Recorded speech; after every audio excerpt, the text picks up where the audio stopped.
오늘의 말씀은 출애굽기 25장 21절에서 22절 말씀입니다. 너는 그 속죄판을 궤 위에 얹고 궤 안에는 내가 너에게 줄 증거판을 넣어두어라. 내가 거기에서 너를 만나겠다. 내가 속죄판 위 곧 증거궤 위에 있는 두 그룹 사이에서 이스라엘 자손에게 명할 모든 말을 너에게 일러주겠다. 아멘.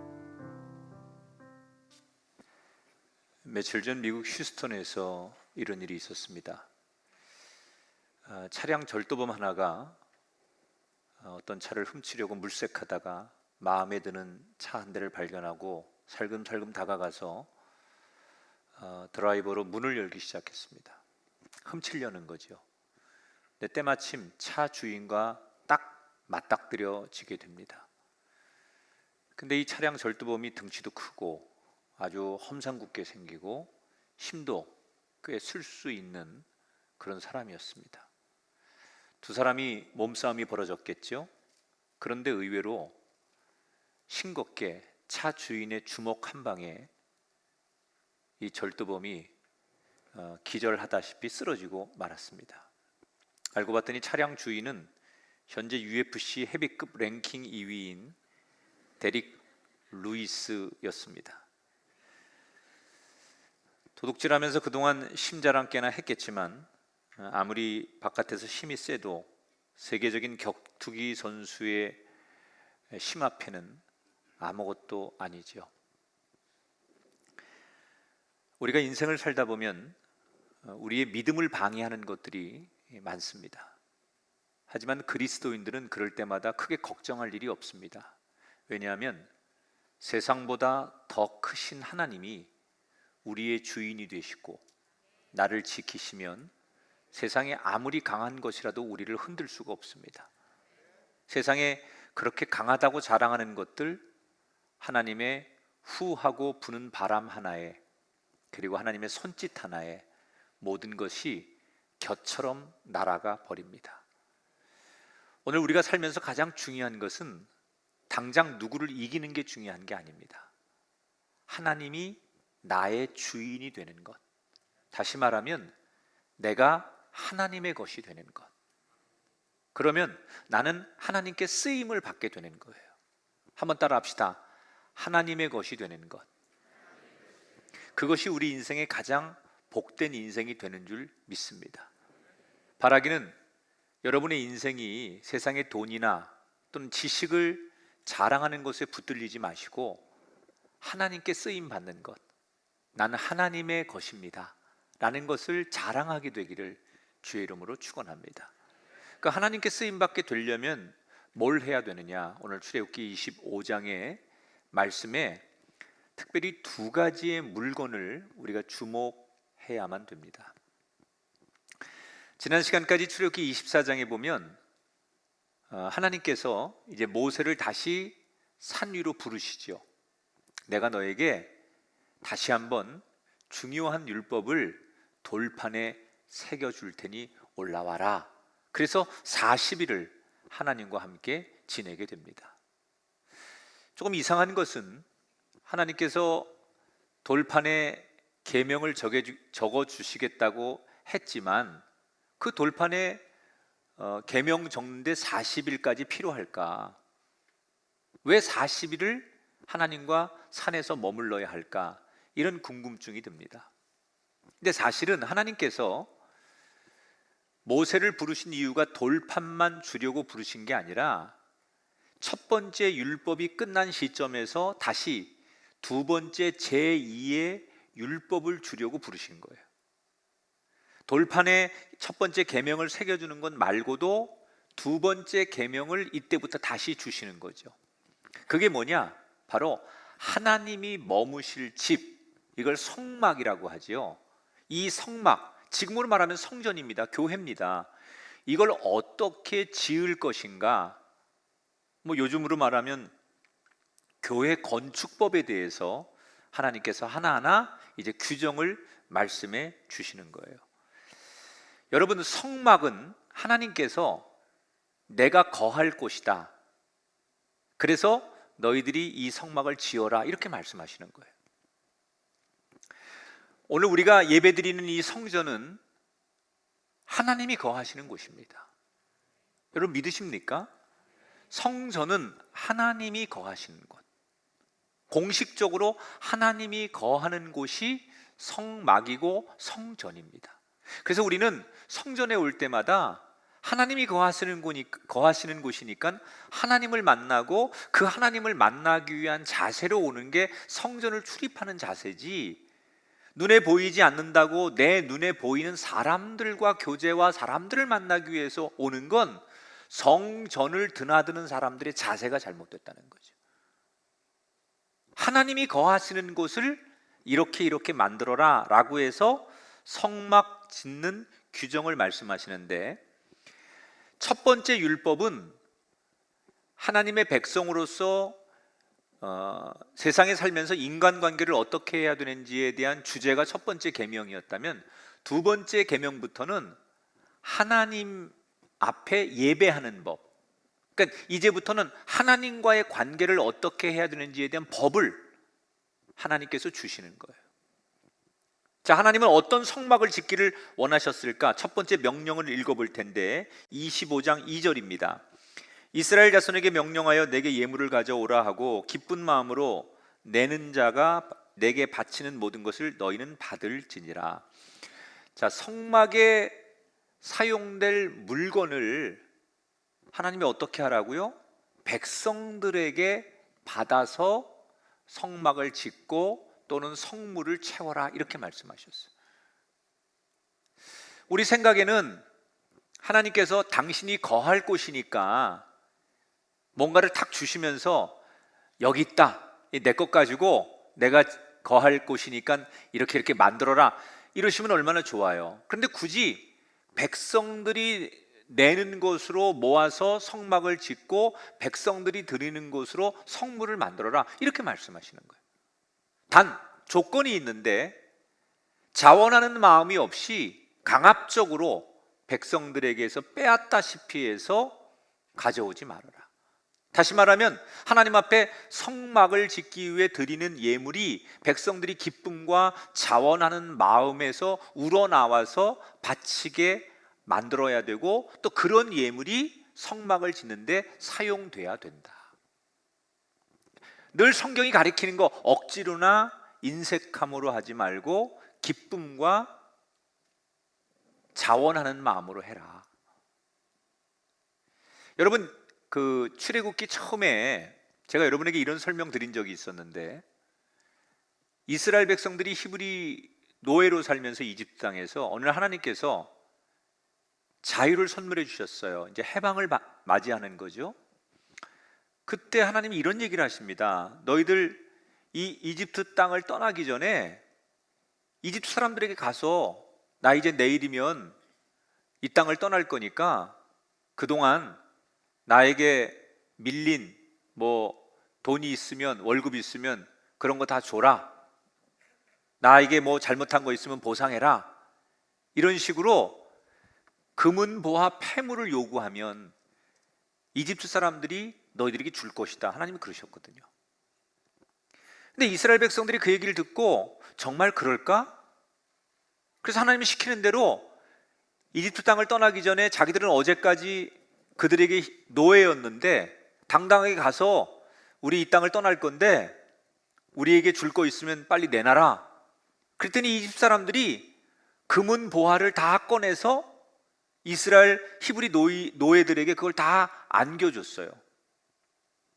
그때는 아마 하나님의 재앙이 이집트 땅에 너무 가득하니까 하나님이 두려워서 하나님의 백성들이 제발 이 땅을 빨리 떠났으면 해서 목숨만 살면 중요하니까 모든 걸 다 줘서라도 자기들을 지키고 싶었기 때문에 그랬을 것이다. 그런 제가 여러분에게 설명을 드린 기억이 있습니다.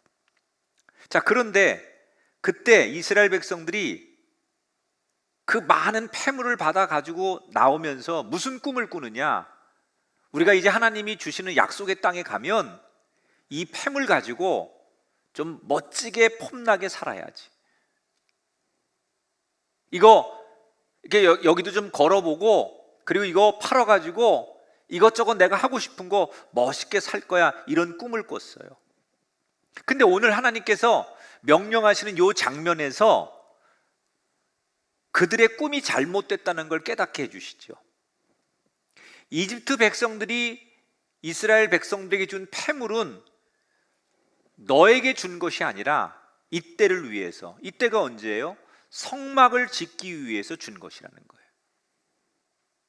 그게 그때는 내 손에 있으니까 나한테 준 거고 내 마음대로 할 수 있는 거라고 생각했는데, 돌아보니까, 와보니까 하나님께서 성막을 짓는데 사용하기 위해서 잠시 이스라엘 백성들 손에 맡겨놓은 것이더라는 거예요.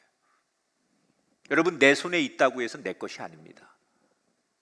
그것은 하나님의 때에 하나님이 사용하기 위해서 우리에게 맡겨놓은 것이라는 것을 기억해야 돼요. 내가 일궈놓은 사업이고 내가 번 돈이고 내가 얻어놓은 명성이라고 내 게 아닙니다. 하나님이 이때를 위해서, 하나님의 나라를 위해서, 하나님의 성전을 위해서, 하나님의 영광을 위해서 쓰시려고 우리에게 맡겨놓은 거라면 우리는 늘 그런 의식을 가지고 하나님이 이때를 위해서 쓰실 때까지 잘 맡아서 관리하는 청지기 정신을 가지고 살게 되기를 축원합니다. 자, 그런데 하나님께서 이제 이렇게 말씀하시면서 첫 번째 봉헌하게 하는 물건이 있는데 어떤 상자에 대한 규정을 주시죠. 25장 10절을 제가 새 번역으로 읽어드릴 텐데 이렇게 써 있습니다. 아카시아 나무로 길이가 2자반, 너비가 1자반, 높이가 1자반 나가는 궤를 만들어라. 자, 이 상자는 아카시아 나무를 만드는데 가로 세로 높이 치수를 하나님이 다 정해 주셨어요. 요 규격대로 만들어라. 그리고 이 박스를, 상자를 만들고 나면 그 위에다가 순금으로 씌워라. 그리고 금태를 두르게 하고, 중요한 건 이 상자를 내 모퉁이에다가 고리를 달게 해서 고리를 마무리해라, 이렇게 얘기해요. 어떤 상자를 만드는데 규격도 주고 재료도 주고 이렇게 만들려고 하면서 마지막에 고리를 만들래요. 왜 고리를 만들려고 하셨을까? 자, 그 의도는 이건 절대 너무 중요한 거고 거룩한 거기 때문에 사람이 손을 대면 안 된다, 이걸 말씀하려는 거예요. 근데 그 상자를 옮기려면 사람이 손으로 옮겨야 되잖아요. 그러니까 손으로 안 옮기려면 고리를 4군데 매가지고 거기에다가 막대기를 대놓고 어깨에 매는 거예요. 그러면 사람이 손을 대지 않고 이 상자를 옮길 수 있는 거예요. 아니, 도대체 이 상자가 무슨 상자길래 하나님께서 이렇게 까다롭게 이렇게 만들라고 이런 주문을 하시는 걸까? 16절에 이렇게 설명합니다. 내가 너에게 줄 증거판을 그 궤 속에 넣어두어라. 아, 이 상자는 뭐 하는 상자예요? 하나님이 주시는 그 말씀, 거룩한 율법 말씀이 담길 상자. 말씀을 어딘가에 이렇게 넣어놔야 되는데 그걸 넣어놓는 상자를 만들라는 거예요. 이 상자 이름이 뭐예요?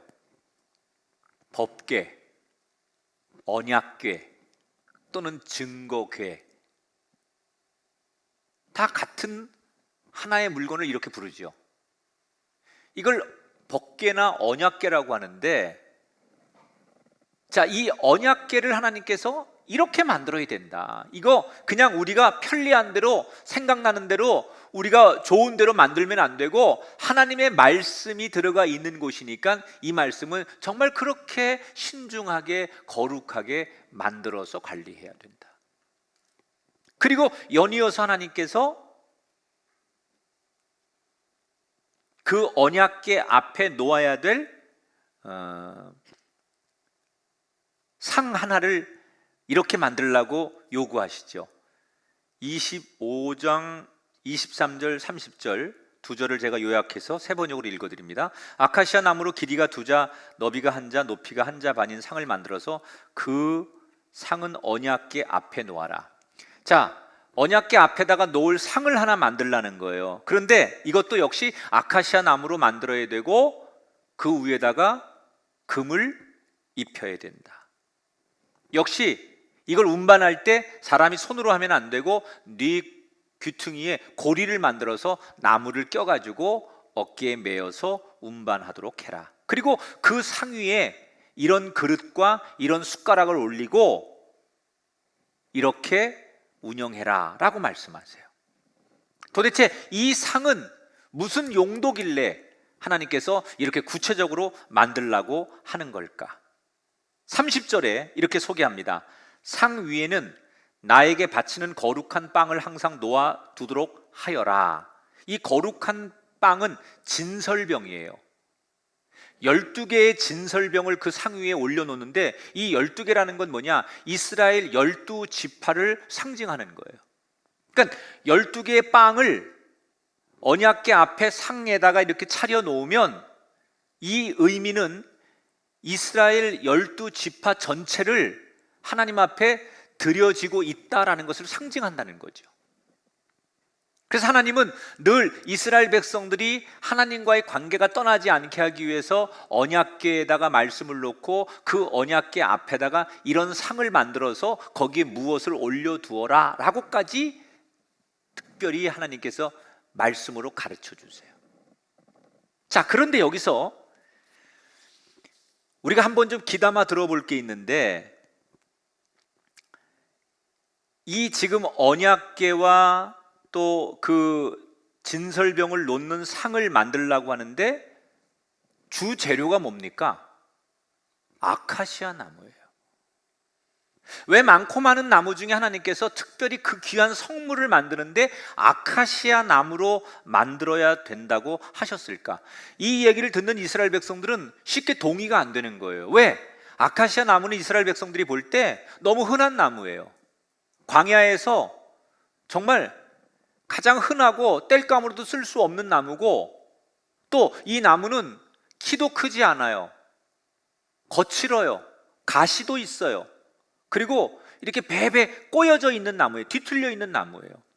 아니, 이것보다 훨씬 더 좋은 소재의 나무들이 많은데 왜 하필이면 가장 못생기고 사용하기 어렵고 다듬기 어렵고 그리고 사람들이 별로 좋아하지 않는 아카시아 나무를 지목하면서 이 나무로 만들려고 하시는 걸까? 두 가지 의미가 있어요. 첫째는 이 아카시아 나무는 이스라엘 백성들 일상에서, 광야에서 늘 아무 때나 쉽게 구할 수 있는 나무예요. 그러니까 우리 생각에 하나님은 하나님의 성전과 성물을 위해서 귀한 거, 제일 좋은 거, 특별한 거, 이런 것으로 하나님께 드려라 이렇게 말씀하실 줄 알았는데 하나님은 그게 아니에요. 최고 좋은 것이 하나님의 관심이 아니라 우리의 일상, 우리의 삶의 자리, 내가 지금 살아가는 그 환경에 있는 것으로 하나님께 쓰임 받기를 원하신다는 거예요. 때로 우리 인생이 하나님 앞에 내가 더 잘 된 다음에 하나님의 영광을 위해 일해야지, 내가 지금보다 더 안정되고 나면 하나님을 위해서 섬겨야지, 이런 생각 같지만 그건 하나님의 뜻과 상관이 없는 거예요. 하나님은 뭘 원하세요? 지금 너의 모습 그대로, 네가 살아가는 삶의 자리 그거 그대로, 네가 높든지 낮든지 너의 삶이 어떻든지 간에 네가 그냥 일상에서 살아가는 네 모습, 네 환경, 네 조건 그대로 하나님 앞에 쓰임받기를 원하신다는 거예요. 더 잘되고 더 귀한 것으로 드리려고 하는 우리의 마음이 중요한 게 아니라 지금 내 모습 그대로 하나님 앞에 쓰여지는 것, 그것이 하나님의 관심이라는 거예요. 두 번째, 하나님이 이 아카시아 나무를 지정하신 이유는 이 아카시아 나무는 스스로, 우리가 여러분 옛날 학교에서 그런 거 배웠죠. 이 땅의 모든 생명체는, 자연은 그 환경에 자기를 맞춰요. 그런데 이 아카시아 나무가 사막의 거센 바람을 이게 맞으면서 자라고 생명을 지켜야 되니까 스스로 이 나무가 어떻게 자기를 본능적으로 보호하느냐, 너무나 거센 바람이 부니까 키는 안 크는 거예요, 스스로. 왜냐하면 키가 커지면 나무가 바람에 부러지잖아요. 그러니까 키는 안 크고 대신 자기를 꼬불꼬불 꼬는 거예요. 바람에 이겨내려면, 이 거센 바람 앞에서 살아남으려면 나무 스스로 자기를 베베 꼬는 거예요. 그리고 키를 작게 하고 오히려 몸통을 굵게 하는 거예요. 그리고 가시를 만들어내는 거예요. 그거는 누가 시켜서가 아니라 그 사막에서 이 나무가 생존하려면 그렇게 되는 거예요. 그런데 그런 세월을 거치다 보니 이 모래바람 앞에서 생존했던 이 가시나무는, 아카시아 나무는 성장은 좀 느리지만, 그래서 키는 크지 않지만 잘 가시를 벗겨내고 꼬불꼬불한 거 손을 잘 봐서 일단 목재로 쓰면 어떤 장점이 있느냐? 전문가들의 얘기는 이 사막 한가운데서 만난 아카시아 나무는 다른 나무에 비해서 밀도가 2배가 높대요. 그러니까 단단하다는 거예요. 겉은 모양이 좋은데, 다듬기는 좋고 사용하긴 좋은데 밀도가 없어서 나중에 금방 부서지는 것보다는 다듬기는 힘들고 만들기는 힘들지라도 만들어지면 밀도가 높기 때문에 오래 갈 수 있는 나무가 바로 하나님이 지목한 아카시아 나무예요. 저는 우리의 신앙이 그렇다고 생각해요. 우리는 살다 보면 사막의 모래 같은 어려움을 만나게 됩니다. 누구나 다 가정적으로 인생 앞에 이런 어려움들을 다 우리가 만나요. 근데 그때 사람들은 두 가지로 나뉘어집니다. 그 어려움 앞에 어떤 사람은 하나님을 원망하고 누군가를 탓하고 세상을 원망합니다. 그리고 스스로 자기 자신을 움츠려 들게 만들고 그 세상에 자신을 맞춰요. 그런데 그 어려움 앞에서 또 한 부류는 어떤 길을 선택하느냐? 이 어려움을 통해서 하나님 앞에 자기를 연단의 계기로 삼아서 오히려 그 연단이 지나고 나면 자기를 더 단단하게 만드는 사람이 있어요. 똑같은 고난과 시련인데 어떤 사람은 그것 때문에 움츠려들고 세상으로 나가는 사람이 있는가 하면 그 고난과 연단 앞에서 자기를 더 단단하게 하기 위해서 하나님 앞에 엎드려지고 하나님 말씀으로 들어가는 사람이 있다는 거예요. 하나님이 어떤 사람을 쓰시겠냐는 거예요. 원망하고 자신을 움츠려들고 세상에 맞추는 사람이 아니라 어려움 앞에 자기를 더 믿음으로 단단하게 만드는 사람을 들어 쓰신다는 거예요. 그 대표적인 사람이 다윗 아닙니까? 평생을 사울에게 쫓겨다니면서 얼마나 억울하고 얼마나 포기하고 싶을 때가 많았겠어요. 그런데 그냥 쉽게 포기하지 않고 그 기간을 자신을 더 단단하게 영적으로 만드는 계기가 되었기 때문에 그는 위대하게 쓰임을 받는 거예요. 그런 사람이 바울이죠. 복음을 전하다가 감옥에 들어갔을 때 신세한탄하고 원망하기보다는 오히려 그 감옥 안에서 자기를 더 단단하게 하도록 만드는 기도와 계기를 만들어서 그는 평생 하나님 앞에 위대한 사도로 쓰임을 받아요. 저와 여러분은 오늘 이 코로나19라고 하는 재앙 앞에 또는 여러 가지 경제적인 어려움 앞에 우리 인생에 꼬여진 문제 앞에 우리는 지금 움츠려 들고 있습니까?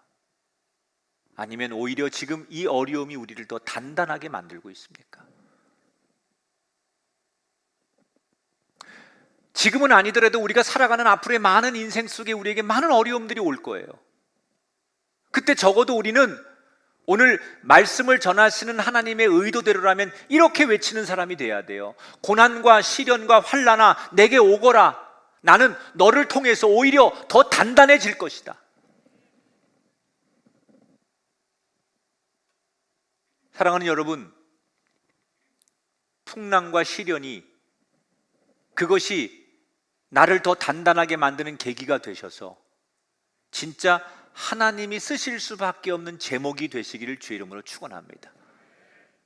우리 인생이 멋있는 보기 좋은 나무가 되는 것이 축복이 아니라 사람 볼 때는 볼품없고 사람 볼 때는 별 매력 없어 보이지만 아카시아 나무 되는 것이 진짜 하나님 앞에 쓰임 받는 축복의 통로가 된다는 사실. 아카시아 나무 되는 것을 두려워하지 마시고 아카시아 나무 되는 것이 기쁨으로 여겨지게 되기를 축원합니다.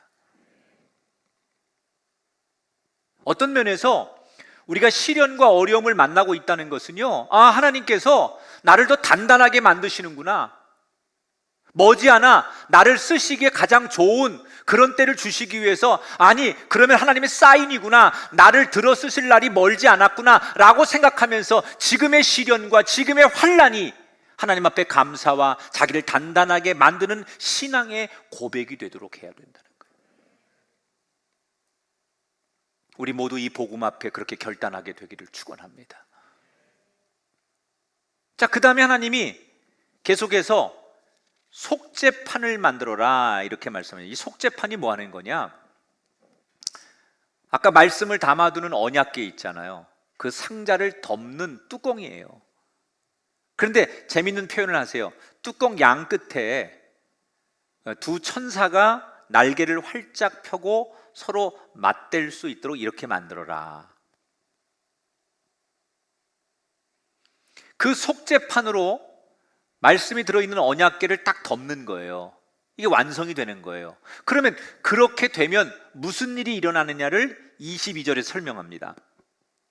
거기서 내가 너와 만나고 속죄소 위 곧 증거궤 위에 있는 두 그룹 사이에서 내가 이스라엘 자손을 위하여 내게 명령할 모든 일을 내게 이를 것이다. 따라합시다. 거기서 내가 너를 만나고. 자, 하나님께서 분명히 거기서 내가 너를 만나 주시겠다고 말씀하셨어요. 거기가 어디예요? 이 언약궤를 덮는 속죄소 판을 만들어서 덮을 때 하나님이 거기서 너를 만나 주신다. 여러분, 하나님은 우리처럼 시간과 공간의 제한을 받는 분이 아니잖아요. 그래서 하나님은 시간과 공간을 구애받지 않고 우리를 어디서든지 만나 주시고 어디서나 나타나실 수 있는 분이에요. 그런데 오늘 하나님께서 아무 때서나 우리를 만나주고 어디서나 만나줄 수 있음에도 불구하고 유독 너를 속죄판에서 만나주겠다 그러셨어요. 이건 규칙이에요, 규칙. 하나님이 규칙을 우리에게 주신 거예요. 여러분, 왜 하나님이 때때로 그냥 너희들이 만나고 싶을 때, 내가 너희들 만나고 싶을 때 아무 때나 만나자, 느낌으로 만나고 뭐 그냥 그때 뭐 이렇게 뭔가 끌릴 때 만나자 이렇게 하시지 않고 규칙을 주실까요? 안식일이라는 규칙을 주시고 이런 것들 이렇게 만들어야 되고 이런 금을 입혀야 되고 이런 규격으로 만들어야 되고 그렇게 되면, 그런 규칙을 지키면 내가 너를 만날 것이다. 왜 하나님 이런 규칙을 우리에게 주시는 거예요? 지금 많은 분들이 이런 질문을 합니다. 어차피 우리 팬데믹으로 인해서 예배를 자유롭게 못 드리니까 집에서 유튜브나 뭐 여러 가지 미디어로 예배 드리는데 하나님은 어디서나 계시니까 우리가 이렇게 예배해도 되지 않습니까? 물론 지금은 특수한 상황이기 때문에 이렇게 예배하는 걸 우리가 당연히 상식적으로 할 수 있고 또 이렇게 예배를 해야죠. 그러나 우리가 그 안에도 규칙이 있는 거예요. 비록 미디어로 예배를 드리고 또는 이렇게 팬데믹 때문에 우리가 다 모든 교인이 함께 모이진 못하지만 기본적 규칙은 뭐예요? 주일날 모이는 거예요. 그것도 교회에서 모이는 거예요. 왜 하나님을 만나는데 예배하는데 하필이면 주일날 하라고 하고 왜 교회에서만 예배를 드리라고 할까? 아니, 세상에 넓은 운동장도 광장도 좋은 자연도 더 좋은 환경도 많은데 왜 꼭 주일날 그 시간에 나를 위해 교회에서 예배하라고 우리에게 규칙을 주시는 걸까? 여러분, 사람이 규칙이 없으면 편할 것 같지만 그 규칙이 없는 세상은 온통 모두가 재앙을 받습니다. 운전사들이 규칙 없이 신호등을 자기 마음대로 해석하면 그건 있으나 마나한 신호등이 되는 거고요. 내 느낌, 내 감정, 내 생각대로 사는 것은 나는 편할지 모르지만 결국 모든 사람을 불행하게 만드는 거예요. 규칙이 주는 장점은 뭐냐? 이 규칙은 때로 나를 불편하게 해요. 그리고 이 규칙은 때로 나를 얽어매긴 해요. 그러나 이 규칙이 있으므로 나를 절제할 뿐더러 이 규칙이 나를 정결하게 만들어요. 주일날 오늘은 교회 가서 예배를 드려야 돼. 그러면 사람이 늦잠 잘 수 없는 거죠. 그리고 옷을 정결하게 입지요. 화장도 하지요. 이게 모든 게 뭐예요? 규칙 때문에 나를 하나님 앞에 정결하게 만드는 거예요. 사람이 이 정결함으로 하나님을 만나면 어떤 장점이 있느냐? 하나님을 깊이 만납니다. 규칙이 있는 상태에서 하나님을 만나면 하나님을 가까이 만나게 돼요. 만나고 싶을 때나 아무 때나 만날 수 있으니까 내가 자다 말고 그냥 일어나서 오늘 그냥 이미 드려진 예배 한번 드려보지, 이렇게 만나는 예배 말고요, 어디 산에 가서 등산하다가 잠깐 예배 드리고 차 안에서 잠깐 예배 드리고 나는 예배를 드렸어, 이런 거 말고요, 규칙을 지키면서 드리는 예배, 규칙을 드리면서 하나님을 만나면 그 정결함 속에는 하나님을 깊이 만나는 은혜가 있다는 거예요. 그래서 우리는 규칙을 지켜야 돼요.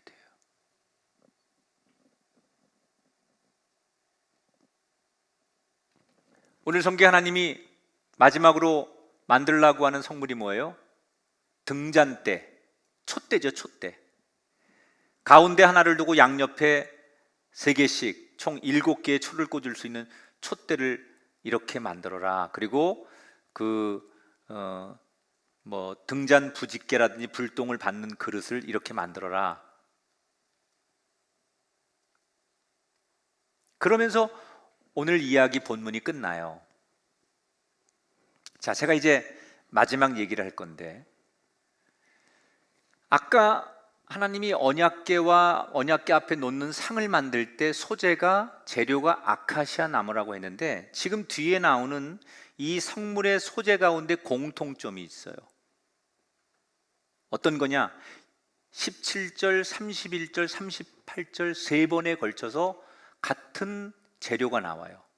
순금으로 속죄소를 만들되, 순금으로 등잔대를 만들되, 불집게와 불똥, 그릇도 순금으로 만들지니, 이렇게 말합니다. 공통의 소재가 뭐예요? 순금이에요. 앞에 언약궤와 진설병도 순금을 씌우라고 말씀하셨고, 특별히 중요한 도구에는 반드시 하나님이 순금을 쓰도록 했어요. 왜 하나님의 성물에 반드시 하나님이 순금을 입혀야 된다고 말씀하셨을까? 하나님도 우리처럼 금을 좋아하시나?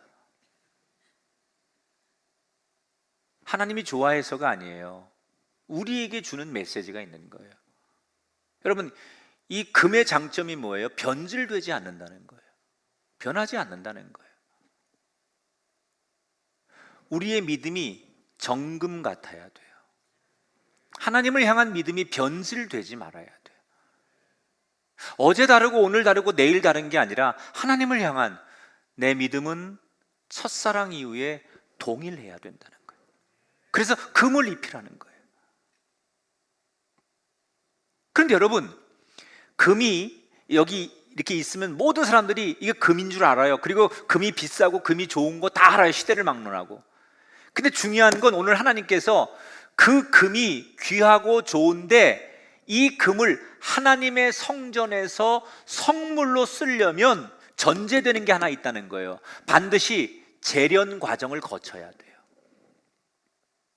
금이 좋은 거예요. 금이 비싼 거고 누구나 금을 부러워해요. 근데 이 금은 그냥 있으면 금이에요.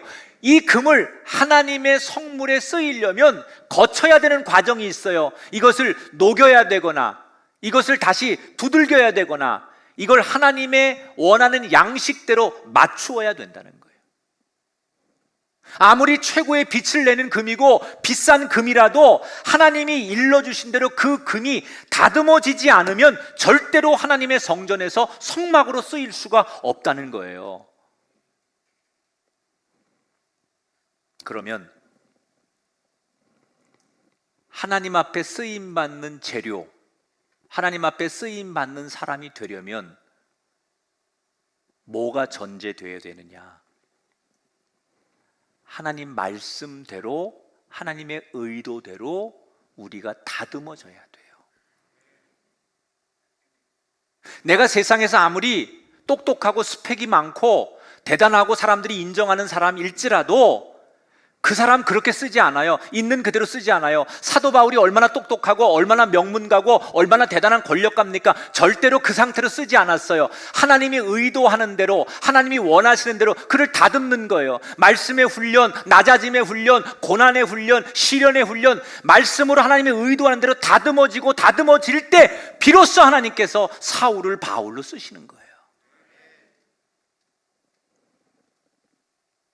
오늘 우리는 내가 분명히 세상에서는 능력이 있는 것을 나도 알아요. 세상에서는 경쟁을 하니까, 세상에서는 등수를 매기니까 내가 월등하고 내가 이런 존재라는 걸 자기도 알지요. 또 그렇게 세상이 평가를 하니까. 그런데 유독 하나님 앞에는 이 사람이 쓰이지를 못해요. 우리가 볼 때는 굉장히 출중한 사람이고 능력 있는 사람이고 쓰임 받을 만한 조건을 다 가졌는데 그 사람을 하나님이 쓰시지 않아요. 왜 그런 줄 아십니까? 하나님의 의도대로, 하나님의 법칙대로 그가 다듬어지는 시간이 있어야 되는데 그냥 그대로예요. 그냥 금이에요. 그 금이 녹아지고 그 금이 하나님의 성물에 맞게끔 다시 변화되지 않으면 절대로 그 금이 쓰임 받을 수 없는데, 하나님의 의도하신 대로 우리가 변하지 않은 상태에서 세상의 지위와 세상의 모든 조건을 그대로 가지고 있으면서 나는 하나님 앞에 쓰임 받겠다고 하면 그는 평생 좋은 제목이긴 하지만 쓰임 받지 못하는 거예요. 그래서 우리는 하나님 앞에 쓰임 받기를 원하면 이런 기도를 드려야 돼요. 한번 따라 합시다. 주님 말씀하옵소서. 주의 종이 듣고 따르겠습니다. 여러분, 이 고백의 주인공이 되시고 이 고백답게 사셔서 하나님이 난 네가 너무 좋다, 난 네가 너무 마음에 든다, 나를 향한 하나님의 이 감탄의 고백이 있는 인생이 되기를 축복합니다. 다시 한번 따라 합시다. 하나님께 쓰임 받는 게 복입니다. 다시 한번 따라 하세요. 하나님의 것이 되는 게 복입니다. 하나님의 것이 되려면 시련과 환난 앞에, 풍랑 앞에 나를 더 단단하게 만드는 계기를 만드세요. 자꾸 내 기준, 세상의 기준이 아닌 하나님의 말씀으로 나를 또 다듬고 다듬으면 여러분, 정말 하나님 앞에 그 누구보다도 멋있게 쓰임 받는 하나님의 한 사람이 될 줄 믿고 그 목표를 향하여 걸어가는 우리 모두가 되기를 주님의 이름으로 축원합니다.